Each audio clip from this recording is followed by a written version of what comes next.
Continue The Elephants and the Last River, which is chapter 18 within book 3 of Alexander of Macedon. And this old book is hopefully going to survive to the end of the series here. To go back, don't stay in Ecbatana or Babylon. Go back to our sea and to Alexandria in Egypt. He did not add that Thais, his mistress, had become homesick for Egypt. Alexandros would not listen. Both men were weakened by severe wounds, and Ptolemy's insistence irritated his half-brother. After their Himalayan venture, Ptolemy seldom tried to advise him, and in poring through the new metaphysics of Aristotle, Alexandros discovered that his teacher had advanced far in speculation as to the nature of God, not on this earth, but only in the realm of the outermost stars did the immovable mover exist. And see, a lot of Christianity has placed God out there and literally put Satan as the god of this world and age. Because, well, what about divinity here? Well, it's not as simple as that. The power that revolved these fixed stars about the earth moved all things else from the timeless motion earthward. From the timeless motion earthward, life was generated and endured throughout time. Beyond that, there could be no sign of the existence of the mover. And if this were so, Alexandros could meet with nothing but natural things in its journey. It seemed to Alexandros that their roles had become somehow reversed. The Stagirite, who had argued earlier for doing rather than knowing, and for discovering rather than reasoning, had become an exponent of the Aurea, while he, Alexandros, was bent on observing and discovering for himself. In this quest he was alone, more alone than when he had pored over the texts at Mysa. Aristotle had become hostile, more so than Demosthenes. Ptolemy, who wrote at his side, thought only of a return to Egypt.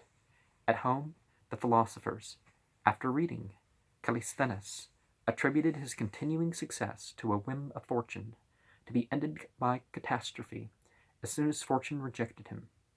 And even the faithful Antipater, influenced by the feeling at home, had begun to oppose his will, yet nothing, even in the splendor of his imagination, could have been more impressive than his arrival at the bridge of boats over the great Indus that spring. He came in, bringing the trees of a forest for planking, the silver shields of the companions tossing back the sun gleam as the wild Scythian horsemen rode out to greet him, escorting Rushanak, their pipes shrilling. They brought gifts from the Raja of northern India, cartloads of silver bars, thousands of oxen for food, and sheep for sacrifice. But the regiment of the dark Indian horsemen and a string of 30 caparisoned elephants to serve him. Coming out of the foothills in this fashion, he noticed how Rushanak, his wife, dwelt in the splendor of an oriental court, with barricades around her pavilions and a guard of eunuchs to escort the elephant on which she rode. She looked like a jeweled statue, half concealed within the litter mounted on the elephant's back. In this country, it was beneath the dignity of a queen to ride a horse, unveiled, as Rushanak had been accustomed to do. Although Rushanak adapted herself readily to this new magnificence, and refused to ride anything except an elephant thereafter, she felt uneasy at her isolation. She had been happier with him up in the upland cold, where they shared a tent during the campaigning, and she had thrown off her furs to sit by his knee at the fire, close bound to him by physical love. Here in the camp, that was like a moving city, she dressed obediently in cloth of gold and strings of pearls, unhappy that she was not yet with child by him, and uncertain whether his whim would lead him. Now, there's more problems in the modern age associated with the chemicals of the birth control, even shortening lives, but messing with the, it's more than just birth control. It's not like it does more to a woman, but even when that sort of thing's not involved, there's the whole year thing. After about 4.5 years, status, physical lust, and such things, feelings based on that start to fade, if not sooner. And the chemical reactions of having a child together at a couple years. So, sometimes, okay, the woman's nurse the child for you, and then there's this mutual connection that extends beyond the mother-child, but that's not as universal of a chemical reaction.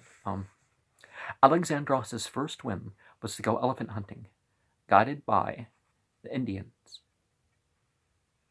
The Macedonian officers mounted these strange land monsters and hunted a wild herd through the brush, singling out and roping new captives, which were led back between tame beasts. The Macedonians were impressed by the power and sagacity of the monsters, who could be mangled by a boy or an old man.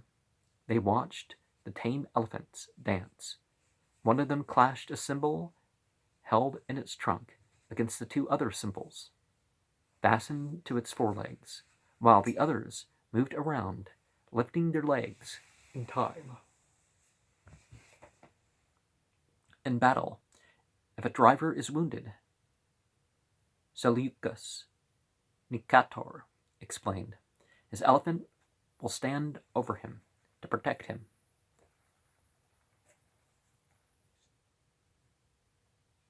Seleucus was one of the newly favored commanders, a good-natured giant, so strong he could twist the horns of a bull and throw him. Seleucus shared the amiability of Hephaestion and Nearchus, the seaman, never questioning Alexandros' decision. The power of the elephant so delighted him that he determined to raise a herd by breeding. "And how long a time?" Nearchus asked. He had been making inquiries about the land monsters on his own account. "As soon as possible." "Very well. A female of this kind carries her young for 16 months, and then she brings forth only one, like a mare. This one she suckles until the 8th year. How long will it be before you breed a whole herd?" They were all keen observers of the strange animal life of India, as they called the land along the mighty Indus, terming the people Indians. Nearchus had tried to catch the spotted serpents, having seen one 24 feet long, but had found them too quick to be caught. He had better success with parrots, which he discovered spoke like human beings, although they knew no Greek.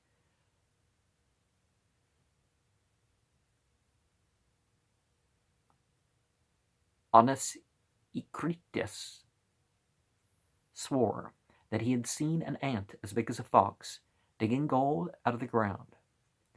Alexandros found out that men bitten by the hooded serpents,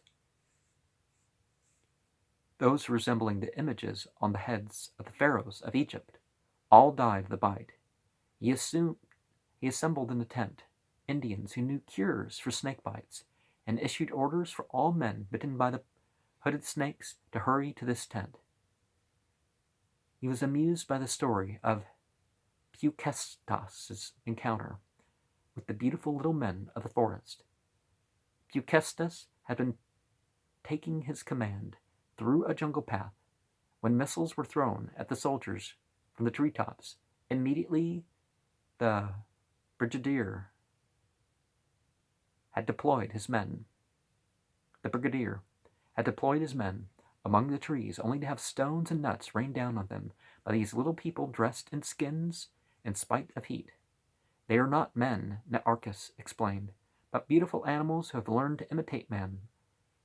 The hairy skin they wear is their own skin. For a long time, Picestus, a stickler in little things, refused to believe that he had ordered his soldiers to give battle to monkeys and not to men. But the methodical Nearchus had taken some monkeys captive to prove his point. For Alexandros had ordered the Cretan seamen and Seleucus to probe deep into the new lands and to bring in specimens of all types of people and animals, especially the elephants. Nearchus had seized the opportunity to build a fleet of small galleys, some having as many as 30 oars, to navigate the Indus, because he much preferred to do this exploring by water. Very quietly, Alexandros had shifted the command of the older Macedonian units into the hands of these men who were not soldiers, but would get things done for him. By now, Hephaestion led the best of the companions, Seleucus, the favored Hypaspes, and Nearchus, a regiment of the trusted Agrianians. When Alexandros beheld the new fleet drawn up along the bank of the Indus, he burst out irritably. Did his shipwrights expect the army to sail over this land? The Cretan answered for the shipbuilders. No, he did not expect the galleys to sail the army to the east. Instead of the transport wagons would carry the ships eastward in sections, so they would always have shipping in readiness to cross deep water. And had not Alexandros ordered a bridge to be built here of boats, a bridge over the Indus? Yes. At first, the Macedonians had hoped that they had come upon the source of the great Nile, at this river which resembled the other so much, even to the rushes growling along the banks, and the dragon-like water monsters called crocodiles. And the Indus, like the Nile, was already rising in flood without visible cause. Callisthenes and Aristotle had believed that the Indus would prove to be the headwater of the Nile. Well, we kind of know that it's the Nile like this, and the Indus, is it a down or is it across?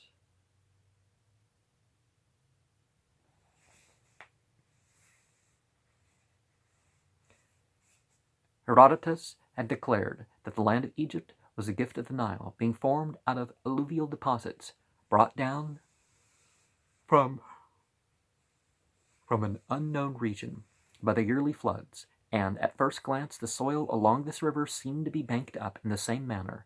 If so, India might be like Egypt, a narrow tongue of land jutting out into the ocean. But Nearchus had investigated and made a shrewd surmise. He had learned that the flooding of the Indus came from the melting of the snow and heavy rainfall up the northern mountains, the very Himalayas that Alexandros had sighted. And those mountains were far, far off. He surmised from this that the Nile might also rise among similar mountains and lakes where rain fell in far distant Ethiopia, an unknown region. And the Indus did not flow in the direction of the west-east wind. It took its course along the way of the south wind to empty into the encircling ocean. Okay. India has some big rivers, so you understand. And those mouths of the Indus lie towards the sun.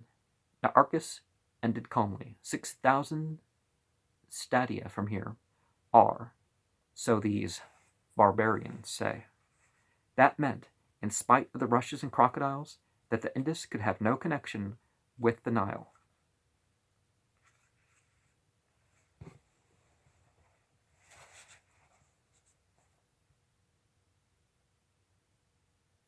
It meant that the lands, deserts, and gulfs, vaster than any Greeks had conceived, stretched between the two rivers, and Above all, it meant to the mass of the army that they could not embark here and sail upon the river back to Memphis and Alexandria in Egypt, to the blue water of the Mediterranean for which they longed. Now Arcas and the pilots and shipwrights, discovering this, had hastened to build the transport fleet, hoping that Alexandros would be content to abandon the march to the east and sail down the Indus. But Alexandros would not hear of that. He agreed to let the shipmasters transport their vessels and bridges overland, eastward, however they must go. Still, we will need the boats and the bridge, Arcas laughed. Beyond the Indus, the seaman explained. 4 more rivers barred the way. The landmass of India could be no neck of land. It must stretch a vast distance towards the rising sun. No one knew what lay beyond the 4th river. The seamen hoped it might be ocean itself. Alexandros, they knew, meant to find out. The army, however, soon learned what the navigators knew. The army took no joy of carting the ships eastward, and it moved sullenly across the Indus. It snarled when optimistic commanders observed that Heracles might have taken this way before them. Silently, in its own way, it began to fight Alexandros' progress, and in the end it mutinied. The rains came. The skies broke over the steaming earth, flooding the night camps, not since they left True behind them. Ilium, is that how you say it? Troy? Had that the men met such a deluge as this, yet greater than the rain was their grievance against Raja Amphi. This Raja Amphi, the Greek soldiers called him, had been treated as a favored friend. True, he had welcomed them with gifts and had made the gesture of placing all the cities and lands at their disposal. Yet Alexandros had given Amphi more gold than the worth of the silver received from him, and had given him back his lands.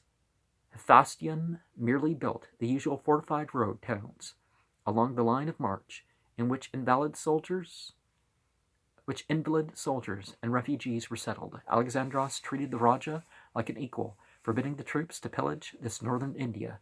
Never before now, the men complained, has he raised an Easterner to such honor, and the army began to be jealous of the courteous Raja. Undeniably, Alexandros was pleased with the Indians at the great city of Taxila